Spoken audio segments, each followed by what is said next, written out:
I think for the vast majority of people, so one of the little values is become your potential. And most of us don't even know what our potential is. Like, well, I know what my why is and all this stuff. No, we don't. Most of us have got no idea. If someone so there's an orphanage in Uganda that I do some work with. There's 101 kids at this orphanage. And I'm like, I couldn't do that. Do you know what? If someone went, you're in Uganda now, there's no flights coming back, you can't come back to look after these kids properly for 2 years, you'd find a way. And all of us out there are blindly going through our lives with the same BS excuses, low effort, low commitment. We're worried about the judgment of others, and we're worried that this might not work, and what if that works? And the thing I've got is when I had my breakdown, I nearly lost it all, like literally, nearly cost my life. The gratitude I couldn't see 2 months down the line. So when people are like, oh God, your energy's so high, I'm like, yeah, because I think you're all mad because you don't see the opportunity in front of you. I literally live next to the river. I have all the tech I need. I've got money in the bank. I've got 2 kids that are unbelievable. Like it's a privilege to be a dad. I get to work with amazing people, but actually are a bit lost and they need my help. I'm like, if I go on the bracket of the whole of the world, this is great. And everyone else is like, yeah, well, why are you so hyped? I'm like, how are you not hyped? How are you not hyped? So for me on my impact, I'm like, I think if I can be a bit of the Rudolph of the reindeers, right? If I can put the big flashy noise on and go out there and lead the way for some other people, over time, the podcast is doing great now. We're in like top 10 in 3 countries. We've hit top 10 in 3 countries, which was great. Moving into stage speaking, doing events. And I want to really impact people. And I want to be at the stage that when I die, my kids will walk down the road and people come out and go, you're Dave Angel's kids, aren't you? Yeah. Oh my God, he really changed my life. Now, how I change their life will evolve over time. Some people, I might have stopped them from killing themselves. I spoke to a mental health group recently. Amazing stuff. Other people might just be, listen, when I first met him, I thought he was mad, but actually he made me another 50 grand a year. If that happens to someone for 20 years of their life, it's £1 million. I literally gave someone £1 million. And so if I can positively impact 1 million people, imagine the amount of impact that can come from that. And all we've got to do is stay true to us. And as we said at the start, selfishly, I'll do more for other people than I will for myself. So if I turn up for you, I turn up for me. So selfishly, I still win. And there was a great phrase before saying, if you help enough people get what they want, you can have anything in the world. So if I stay focused on others, I stay committed, it keeps me accountable, I keep turning up, like the whole world is here for us right now. And if a recession does come in, we're going to wish at this point here was what we were getting. So we've got to live in the moment as well. So that's sort of it.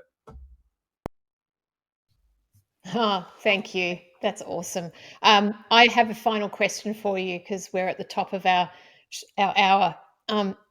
And that is, what nugget or tidbit or little piece of advice would you like to leave our listeners with? If there was just one thing that you could impart. I mean, you've given us tons already. Yeah, what would that be? I'll go harsh with it. My friend was 47 and he died last year from cancer. We actually survived cancer. And then he had a problem in the surgery after, and he died from an infection. There's people right now that wish we had our problems. And listen, some people out there, you're going to have crap going on, really hard stuff. But there's still someone else out there that has it worse. Whether we're going to the crackhead on the street, people in a country with no running water, people who've got no food, people who've got £1 million worth of debt and they've lost their... Like, there's people out there right now that wish they had your problems. Your bad leg, your funky eye, whatever it is. And if we stop focusing on what we don't have and we start looking in our toolbox at what we've got and have a bit more appreciation for it and actually go, do you know what? What could I actually do? Like, if I really commit to this, if I go at this now for the next year, what impact can I leave on this world far greater than I've got now? And if we do that in the right way, you'll make a ton of money. Listen, I'm cool with the money. I'm buying a speedboat next year. Like, I'm not sat here being like, let's be a Buddha, but work out your level of gratitude, work out what you can do, work out your impact, and work out, what about, do you know, what if I'm tired for the next 2 years? What if I get up early and I go to bed late and I don't party and I don't do this and I don't do that and I focus on others? What could really happen? And I think if everyone out there decided that, our lives will be far greater. And I think most people, I don't know about women, but especially for men, a lot of guys leave school, they fall into a job, they do this, they do a couple of holidays, it becomes a routine for the next 20 years. Kids get popped out. Now you're not going to change careers. Now you're at mercy of your mortgage and your car payments and all the other stuff. And we now feel like we're trapped. But actually, we're not. We're in exactly the place now that you wished you were when you were 20. Because most kids, when you were 20, didn't imagine earning 50 grand a year.